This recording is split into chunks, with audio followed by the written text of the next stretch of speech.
Hello students and parents, welcome back to Udaan education services. आप सभी को होली की हार्दिक शुभकामनाएं। आज हम नए टॉपिक के साथ आए हैं जिसमें हम आपसे डिस्कस करने वाले हैं गति शक्ति विश्वविद्यालय वडोदरा के बारे में, जो कि कॉलेज अपने रेलवे के स्पेशलाइजेशंस के लिए काफ़ी फेमस है। बहुत सारे बच्चों को डाउट्स है कि इस कॉलेज से क्या हमें डायरेक्ट रेलवेज़ में जॉब मिलने वाली है। तो बच्चों को इस वीडियो में हम डिस्कस करेंगे आपसे कि आपको इस कॉलेज से क्या रेलवेज़ में डायरेक्ट एंट्री मिलने वाली है, कि आपको गवर्नमेंट सेक्टर में डायरेक्ट एंट्री मिलेगी या कोई वेटेज मिलने वाला है। तो इस वीडियो में सबसे पहले हम डिस्कस करेंगे कॉलेज ओवरव्यू के बारे में।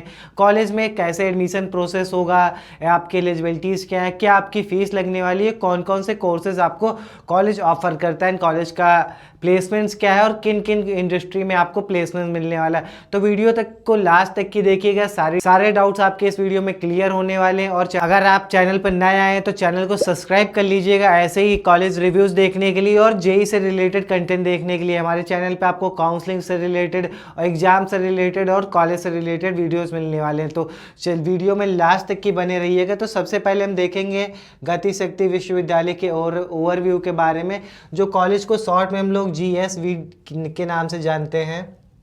एंड कॉलेज का जो फुल नेम है गति शक्ति विश्वविद्यालय वडोदरा। एंड जो कॉलेज की लोकेशन है वडोदरा गुजरात है।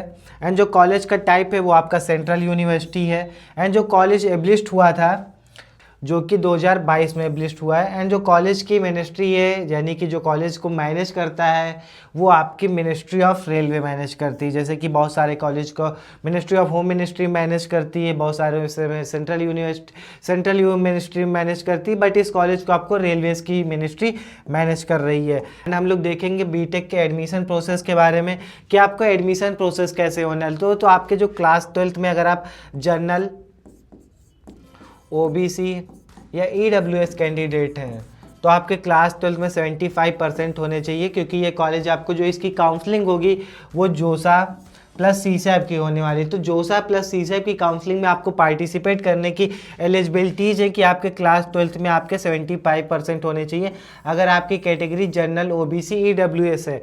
एंड अगर आप SC, ST या PWD कैंडिडेट हैं तो आपके क्लास 12th में 65% होने चाहिए। देन आप जोसा प्लस CSAP की काउंसलिंग में पार्टिसिपेट कर सकते हैं। जो कॉलेज है वो आपको जोसा प्लस CSAP से काउंसलिंग में मिलने वाला है, तो आपको इस काउंसलिंग में पार्टिसिपेट करना होगा। एंड आपके क्लास 12 में फिजिक्स, केमिस्ट्री एंड मैथमेटिक्स होनी चाहिए।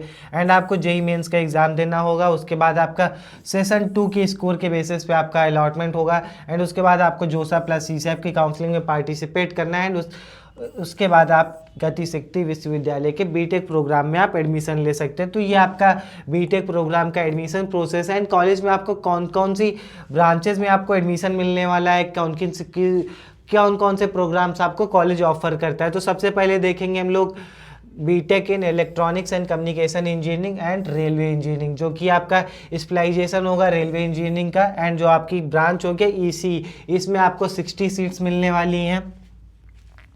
एंड इलेक्ट्रिकल इंजीनियरिंग आपको मिलेगा एंड रेलवे इंजीनियरिंग, जो कि 60 सीट्स आपको मिलेंगी। मैकेनिकल इंजीनियरिंग होगा जो कि आपका रेलवे इंजीनियरिंग होगा, इसमें आपको 60 सीट्स मिलेंगी। बीटेक इन सिविल इंजीनियरिंग, ये भी आपके रेलवे इंजीनियरिंग के अंडर होगा।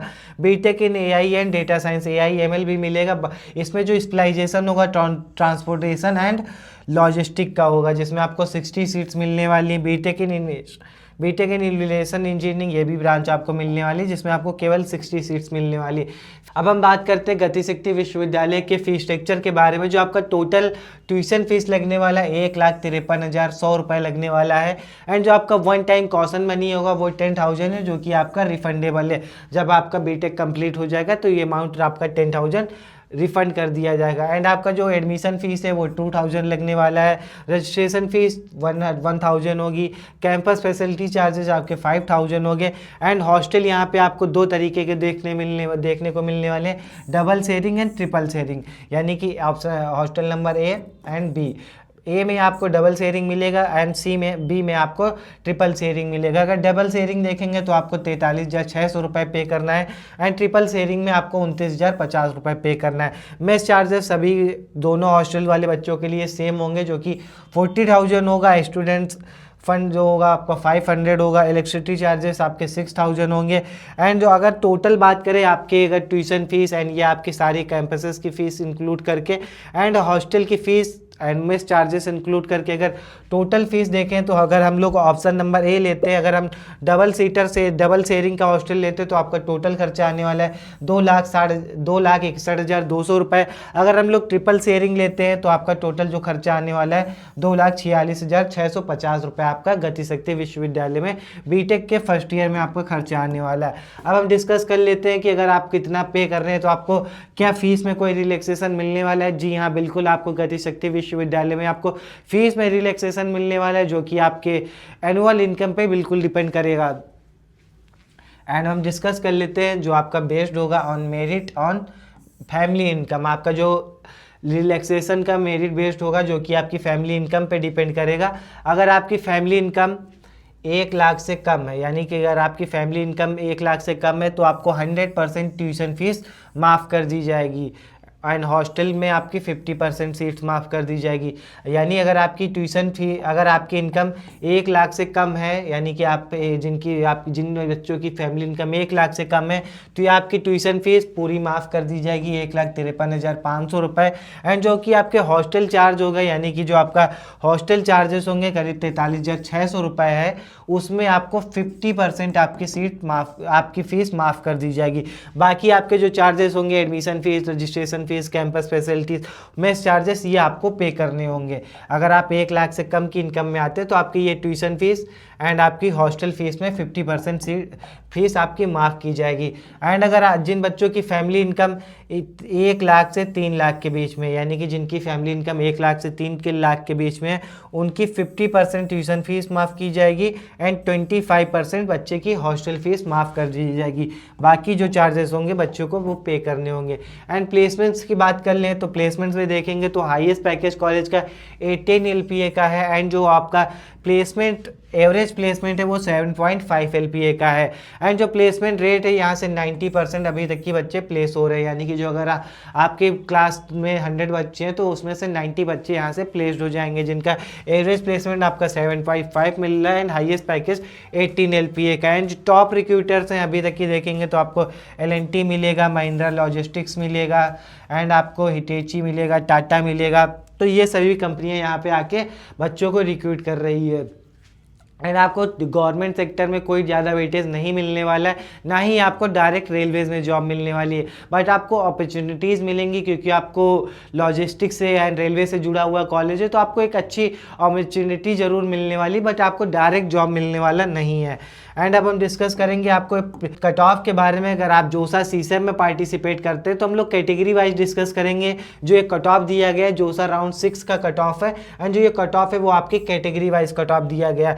AI एंड डेटा साइंस देखेंगे, AI and data science, transportation and logistics देखेंगे तो ओपन कैटेगरी वाले स्टूडेंट को 56,000 रैंक तक की मिला हुआ है। एंड OBC को देखेंगे तो ये जो कैटेगरी रैंक दी गई है, open rank all India rank नहीं है, ये आपकी OBC कैटेगरी रैंक है जिसमें 21,896 रैंक तक की मिला हुआ है। एंड ST को देखेंगे तो 5666 रैंक तक की मिला हुआ है।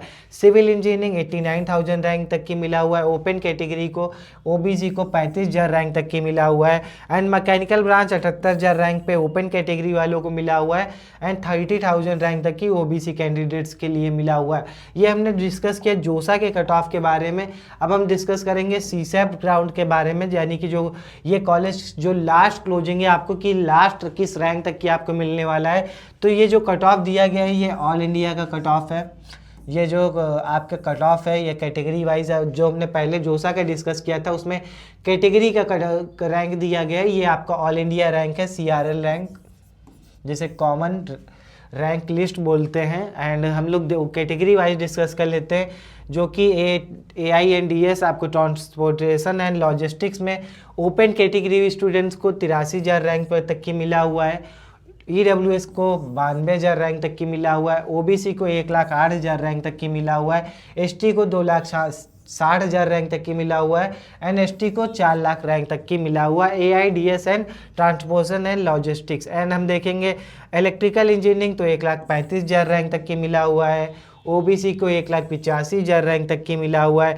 EC की बात करें तो 1,08,000 रैंक पे ओपन कैटेगरी को मिला हुआ है, 1,28,000 रैंक पे आपको ओबीसी कैंडिडेट्स को मिला हुआ है। मैकेनिकल इंजीनियरिंग देखेंगे जो कि लास्ट ब्रांच है, ओपन कैटेगरी वाले स्टूडेंट्स को 1,57,000 रैंक पे मिला हुआ है, ईडब्ल्यूएस को 1,89,000 रैंक पे मिला हुआ है, ओबीसी को 2,37,000 रैंक पे मिला हुआ है, एससी को 3,83,000 रैंक पे मिला हुआ है, एसटी को तो 6.5 लाख रैंक तक की मिला हुआ है ये कॉलेज।